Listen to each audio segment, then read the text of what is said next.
राजस्थान के कुलधरा विलेज के बारे में कहा जाता है कि यहां लगभग 200 साल पहले एक पूरी आबादी एक ही रात में गायब हो गई थी। इतिहास बताता है कि यहां कभी पालेवाल ब्राह्मणों का समृद्ध गांव था, लेकिन एक रात पूरा गांव खाली हो गया। लोग कहते हैं कि जाते समय उन्होंने इस जगह को श्राप दिया था कि यहां फिर कभी कोई बस नहीं पाएगा, और शायद यही कारण है कि आज भी यहां रात होते ही अजीब आवाजें, परछाइयां और कदमों की आहट सुनाई देती है। लेकिन ये कहानी सिर्फ इतिहास की नहीं है। ये कहानी है 4 दोस्तों की जो सिर्फ एक वीडियो बनाने आए थे, लेकिन उस रात उन्होंने कुछ ऐसा देखा जिसे वे शायद कभी नहीं भूल पाए। समीर, अंजलि, विवेक और पूजा। समीर एक YouTube ट्रैवल व्लॉगर था। उसे हॉन्टेड प्लेसेस एक्सप्लोर करना पसंद था। विवेक उसका बचपन का दोस्त था जो हर एडवेंचर में साथ रहता था। अंजलि को इतिहास में बहुत दिलचस्पी थी। पुराने किले, खंडहर और रहस्यमयी जगहें उसे हमेशा आकर्षित करती थीं। और पूजा एक फोटोग्राफर थी। उसे रात में डेजर्टेड प्लेसेस की फोटो लेना बहुत पसंद था। चारों ने मिलकर फैसला किया कि वे राजस्थान की हॉन्टेड प्लेसेस पर एक सीरीज बनाएंगे। जब वे जैसलमेर पहुंचे तो उन्होंने एक पुराने से होटल में कमरा लिया। रात को खाना खाते समय होटल मालिक ने उनसे पूछा, आप लोग कहां से आए हैं? समीर ने जवाब दिया, हम हॉन्टेड प्लेसेस एक्सप्लोर कर रहे हैं। यह सुनकर होटल मालिक कुछ देर चुप रहा। फिर उसने धीरे से कहा, अगर सच में डर देखना है तो कुलधरा गांव जाओ। फिर वो थोड़ा झुक कर बोला, लेकिन एक बात याद रखना, रात में वहां मत रुकना। विवेक हंस पड़ा, ऐसा क्या है वहां?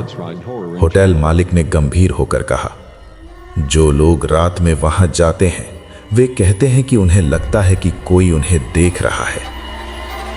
अगले दिन चारों कार से कुलधरा गांव पहुंचे। जैसे ही उन्होंने गांव के अंदर कदम रखा, उन्हें एक अजीब सा एहसास हुआ। चारों तरफ टूटे हुए घर थे। कुछ दीवारें आधी गिरी हुई थीं, कुछ खिड़कियां हवा में हिल रही थीं। पूरा गांव ऐसा लग रहा था जैसे किसी ने इसे अचानक छोड़ दिया हो। गांव के गेट पर एक गार्ड बैठा था। उसने कहा, घूम लो, फोटो ले लो, लेकिन शाम होने से पहले बाहर निकल जाना। समीर ने सिर हिलाया, लेकिन उसके मन में कुछ और ही चल रहा था।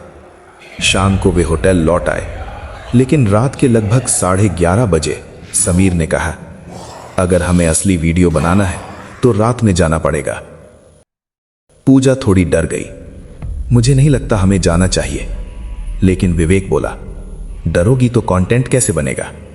कुछ देर की बहस के बाद चारों ने फैसला किया, वे रात में कुलधरा गांव वापस जाएंगे। रात के लगभग 11:30 बजे चारों फिर से कुलधरा गांव के अंदर थे। आसमान में आधा चांद था। ठंडी हवा चल रही थी। चारों तरफ गहरा सन्नाटा था। ऐसा लग रहा था जैसे पूरा गांव सोया नहीं बल्कि जाग रहा हो। पूजा फोटो ले रही थी।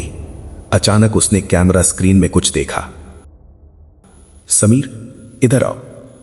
कैमरा की स्क्रीन में एक सफेद कपड़ों में लड़की दूर खड़ी थी, लेकिन जब उन्होंने उस तरफ देखा, वहां कोई नहीं था। कुछ देर बाद उन्हें ऐसा लगा जैसे किसी के कदमों की आवाज आ रही हो, जैसे कोई रेत पर चल रहा हो। चारों रुक गए। समीर ने टॉर्च पीछे घुमाई, लेकिन वहां कोई नहीं था। अंजलि ने धीरे से कहा, मुझे लग रहा है कोई हमें देख रहा है। गांव के बीच एक बड़ी पुरानी हवेली थी।